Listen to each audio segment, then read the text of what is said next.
Lynn Marchande, 60 ans, est vigneronne. Elle possède 30 hectares de chablis en Bourgogne. Il y a quelques mois, elle aurait été victime d'une arnaque en voulant vendre sa résidence secondaire située à 450 km d'ici. Je ne connaissais pas, c'était la première fois que je mettais les pieds dans ce monde-là. C'est très déstabilisant parce qu'on a affaire à des gens qui, vraiment, c'est sans foi ni loi. Au printemps 2015, elle poste des petites annonces sur 3 sites internet. Alors, voilà. Le Bon Coin, PAP et Demeure de Charme. Voilà les photos de Savignac, en Dordogne, dans le Périgord vert. Une maison de 5 chambres au milieu d'un verger qu'elle espère vendre 800 000 €. Ici, c'est la piscine côté ouest. Mais après plusieurs semaines, aucun acheteur ne s'est manifesté, jusqu'à ce qu'un coup de téléphone lui redonne espoir. Celui du représentant d'un site internet, Justimo. Ils ont un client intéressé qui a flashé complètement sur ma propriété, qui les séduit et qu'il veut tout de suite avoir un rendez-vous immédiatement, etc. Alors c'est vrai que ça paraît crédible, comme ça. Bon, pourquoi pas. Et puis, là où ça commence à devenir un tout petit peu moins plaisant, c'est qu'on vous demande quand même entre 300 et 400 €.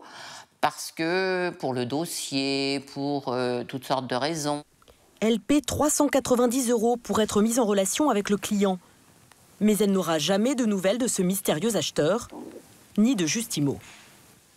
Et si vous voulez avoir de nouveau des informations, la personne que vous avez eue au téléphone, vous ne pouvez plus jamais la voir. Elle est injoignable, bien entendu. C'est elle qui s'occupe de votre dossier, mais personne d'autre, bien entendu.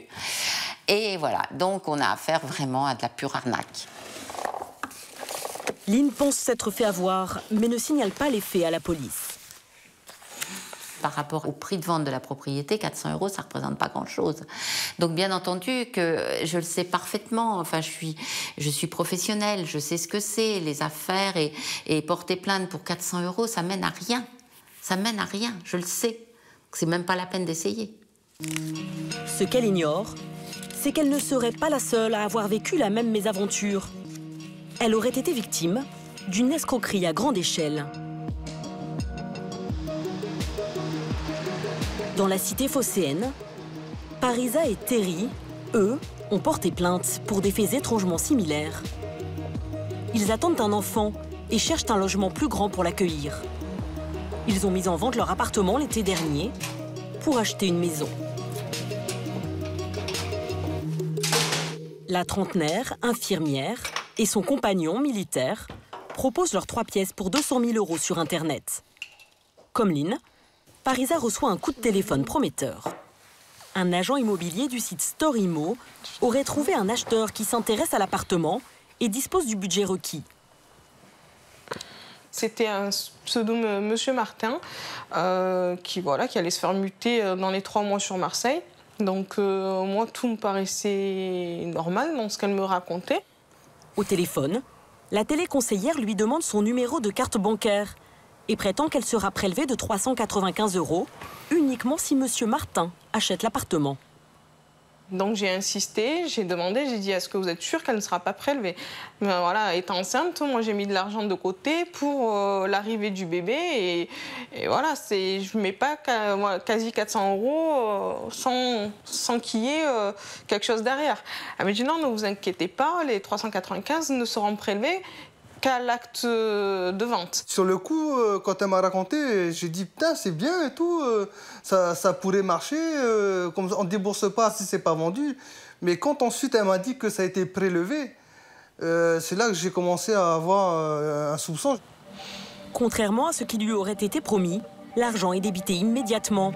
Et Monsieur Martin n'a jamais donné signe de vie. Pourtant, Parisa avait reçu un contrat par email. C'est en le relisant qu'elle découvre le service auquel elle a réellement souscrit. Une publication sur le site Storimo. La mise en relation avec un client potentiel ne se ferait que le cas échéant. Autrement dit, elle n'est pas du tout garantie. Elle a donc payé 395 € pour une simple petite annonce, à la place du contact de l'acheteur providentiel qu'on lui aurait fait miroiter. On ne gagne pas non plus 500 000 € par mois. 400 €, c'est un salaire que le mien qui est que 2005, c'est déjà beaucoup. Ça fait pratiquement un quart de mon salaire, quoi. Parisa et Terry découvrent sur Internet que d'autres propriétaires comme eux se sont constitués en collectif. C'est Jean-Michel, un informaticien de 43 ans, qui en est à l'origine. Lui aussi estime s'être fait escroquer de 395 €. L'an dernier, il décide de mener sa propre enquête. Par crainte de représailles, il souhaite rester anonyme. Comment récupérer ces 395 €? J'ai été sur Internet et j'ai tapé escroquerie pour voir un petit peu comment faire. Et là, je suis tombé sur le site SOS Arnaque. Il y avait quelque chose comme 60 pages ou 50 pages de victimes. Je me suis dit, ouais, c'est quand même pas rien. Et de là, rapidement m'est venue l'idée de monter un collectif. Parce que je dis, à plusieurs, on va pouvoir s'aider. Très vite, il reçoit 70 témoignages. Tous auraient vécu la même histoire. Mais les sites internet incriminés sont différents. Jean-Michel en recense une quinzaine. Voilà. Il y a Justimo, le site qui a contacté Lynn. Storymo qui a démarché Parisa et Terry. Et aussi Ma Vision Imo ou encore Modèle Imo. Il remarque de troubles en point commun. Ça se présente de la même manière, à savoir, vous avez le logo, vous avez un numéro de téléphone, mais il y a une chose qui est intéressante, c'est ça. On le retrouve sur plusieurs sites. Et c'est surtout ça, là. Maison à vendre, et on retrouve tous les départements où il y a des maisons à vendre. Et si vous allez sur Justimo ou sur d'autres, vous retrouvez les mêmes logos et vous retrouvez le même système. Ce qu'ils font, c'est juste changer la présentation et la forme. C'est tout. Et après, la structure, c'est exactement la même chose. Il en est persuadé. Ces sites sont les différentes vitrines utilisées pour une même arnaque. En se plongeant dans les contrats que lui ont envoyés les plaignants, il constate qu'ils appartiennent tous à une seule entreprise. Nous, on a réussi à récupérer toutes les conditions générales de vente de tous les sites. Et partout, on a Network Services. Tous les sites donc, qui sont censés être des sociétés différentes ont une adresse qui figure sur les conditions générales de vente et c'est de 679 avenue de la République à Lille. Cette société est bien inscrite au registre du commerce. Mais à l'adresse indiquée à Lille, pas d'agence immobilière. Juste un immeuble de bureau. Network Services utilisait une société de domiciliation, une simple boîte aux lettres. C'est légal, mais Jean-Michel y voit lui une volonté de dissimuler l'activité de l'entreprise. Au total, 500 plaintes de propriétaires qui s'estiment lésés partout en France ont été déposées. En juin dernier, une information judiciaire est ouverte pour escroquerie en bande organisée. L'enquête a été confiée à l'adjudant-chef Rouillère à Metz, spécialiste de la délinquance économique et financière. Il s'intéresse aux comptes bancaires de Network Services et détecte des flux financiers suspects. Les comptes bancaires effectivement de cette société montraient que des virements conséquents partaient vers le Luxembourg. Et notamment, on a pu identifier effectivement les comptes bancaires, donc une société luxembourgeoise. Oui. On parle de quelle somme? Ça partait entre 2 000 jusqu'à 10 000 €. C'était variable, ça dépendait aussi de la fréquence à laquelle ils faisaient les virements. Au total, sur 3 ans, c'est 1,5 million d'euros qui auraient été envoyés à une société, FLA Consulting. Elle était déclarée au Luxembourg, donc avec une activité, un comptable extérieur donc qui gérait leur comptabilité. On a tout un aspect d'apparence légale, mais au final, on s'aperçoit que le service qui est proposé, finalement, n'est pas rendu. Donc c'est là où commence l'escroquerie, en fait. FLA Consulting est situé à Ovalde, au Luxembourg. Ces locaux ont été perquisitionnés en décembre dernier et fermés depuis. C'était une plateforme téléphonique avec une trentaine de téléopératrices. C'est de là qu'elle contactait les propriétaires de biens immobiliers en France. L'une d'entre elles nous a confirmé hors caméra qu'elles étaient bien conscientes de tromper leurs interlocuteurs. la France a émis un mandat d'arrêt international à l'encontre des dirigeants de FLA Consulting. 2 frères, Ethem et Larbi. Ils sont arrêtés par la police luxembourgeoise et remis aux autorités françaises, qui les placent en détention provisoire le 7 décembre dernier. Ils ont tous 2 grandi en Moselle, dans le bassin minier de la vallée des Anges. Ethem, 32 ans, a été manager dans une grande enseigne de restauration rapide.